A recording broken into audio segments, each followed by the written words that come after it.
ಕೆಳದಿ ಅರಸರು ಯುದ್ಧಕ್ಕೆ ಹೋಗುವ ಸಮಯದಲ್ಲಿ ಯುದ್ಧ ಕಾಲದಲ್ಲಿ ಜಯಪ್ರಾಪ್ತಿಯಾಗಲೆಂದು ದೇವರಿಗೆ ಹರಕೆ ಹೊತ್ತು ವಿಶೇಷ ಪೂಜೆ ಸಲ್ಲಿಸಲಾಗುತ್ತಿತ್ತು.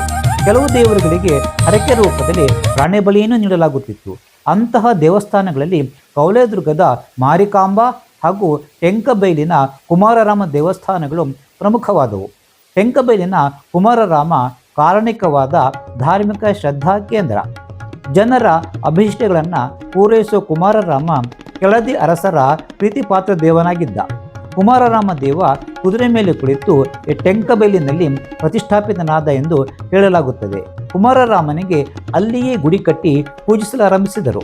ಕುದುರೆ ಮೇಲೆ ಕುಳಿತ ಕುಮಾರರಾಮನ ಕಾಷ್ಠಶಿಲ್ಪಕ್ಕೆ ಪೂಜೆ ಸಲ್ಲಿಸಲಾಗುತ್ತಿತ್ತು. ನಂತರದಲ್ಲಿ ಕಾಷ್ಠಶಿಲ್ಪದ ಬದಲಿಗೆ ಲೋಹದ ವಿಗ್ರಹ ಪ್ರತಿಷ್ಠಾಪಿಸಿ ಪೂಜೆ ಸಲ್ಲಿಸಲಾಗುತ್ತಿದೆ. ಪಕ್ಕದ ಕಟ್ಟಡದಲ್ಲಿ ಹಳೆಯ ಕಾಷ್ಠಶಿಲ್ಪವನ್ನು ಈಗಲೂ ಕಾಣಬಹುದು. ಕಲ್ಲುಕುಡಿಗೆ ಕುಮಾರರಾಮ ಎಂದೂ ಕರೆಯಲ್ಪಡುವ ಟೆಂಕಬೈಲಿನ ಕುಮಾರರಾಮ ದೇವರಿಗೆ ಹರಕೆಗಳಂದು ವಿಶೇಷ ಪೂಜೆ ಸಲ್ಲಿಸಲಾಗುತ್ತದೆ. ಇಲ್ಲಿಯ ವಿಶೇಷವೆಂದರೆ ಪಲ್ಲಕ್ಕಿ ಉತ್ಸವವು ಬಹು ಪ್ರಸಿದ್ಧವೂ ಕಾರಣಿಕವೂ ಆದುದು. ಕುಮಾರರಾಮ ದೇವರನ್ನು ಪಲ್ಲಕ್ಕಿಯಲ್ಲಿ ಕುಳ್ಳಿರಿಸಿ ನುಡಿ ಹೇಳುವ ಪದ್ಧತಿ ಬಹು ಜನಪ್ರಿಯ. ಪಲ್ಲಕ್ಕಿ ಉತ್ಸವ ಜನರ ಕಷ್ಟಗಳನ್ನು ಬಗೆಹರಿಸುವ ಭವಿಷ್ಯದ ನುಡಿಯೂ ಹೌದು.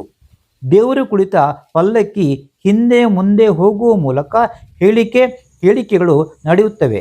ಇದು ಭಕ್ತರಿಗೆ ತಮಗೊದಗಿದ ಕಷ್ಟದ ಪರಿಹಾರ ಹಾಗೂ ಅದರ ಸೂಚನೆಯೂ ಹೌದು, ಪರಿಹಾರ ಕಂಡುಕೊಳ್ಳುವ ಮಾರ್ಗವೂ ಹೌದು. ಹಾಗಾಗಿ ಪಲ್ಲಕ್ಕಿಯ ಭವಿಷ್ಯ ಕೇಳಲು ನಾನಾ ಸ್ಥಳಗಳಿಂದ ಭಕ್ತರು ಆಗಮಿಸುತ್ತಾರೆ. ಕೆಳದಿ ಅರಸರು ಬಿದನೂರಿನಿಂದ ಯುದ್ಧಕ್ಕೆ ದಂಡನ್ನು ಹೊರಡಿಸುವ ಮುನ್ನ ಕುಮಾರರಾಮ ದೇವರನ್ನು ಪೂಜಿಸಿ ಹರಕೆ ನೀಡುವ ಪದ್ಧತಿ ಇತ್ತು. ಕೌಳದುರ್ಗದಿಂದಲೂ ಯುದ್ಧಕ್ಕೆ ದಂಡು ಹೊರಡುವ ಮುನ್ನವೂ ಕುಮಾರರಾಮನಿಗೆ ಹರಕೆ ಸಲ್ಲಿಸಿಯೇ ದಂಡನ್ನು ಹೊರಡಿಸಲಾಗುತ್ತಿತ್ತು. ಶಿವಪ್ಪನಾಯಕನ ಕಾಲದಲ್ಲಿ ಇದು ಹೆಚ್ಚು ಪ್ರಚಲಿತಕ್ಕೆ ಬಂತೆನ್ನುತ್ತಾರೆ. ಟೆಂಕಬೈಲಿನಿಂದ ನಿಲುವಾಸೆ ಕೇವಲ 3 ಕಿಲೋಮೀಟರ್ ದೂರವಷ್ಟೇ. ಬನ್ನಿ, ನಮ್ಮ ಸ್ಕೈ ಬ್ಲೂ ಅಂಗಡಿಗೆ ಭೇಟಿ ನೀಡಿ. ಇಲ್ಲಿ ಎಷ್ಟೊಂದು ಆಟಿಕೆಗಳಿದೆ. ನಿಮಗೆ ಬೇಕಾದ ಎಲ್ಲವೂ ಇಲ್ಲಿದೆ. ಖಂಡಿತ ಇಷ್ಟ ಆಗುತ್ತೆ. ಹೋ!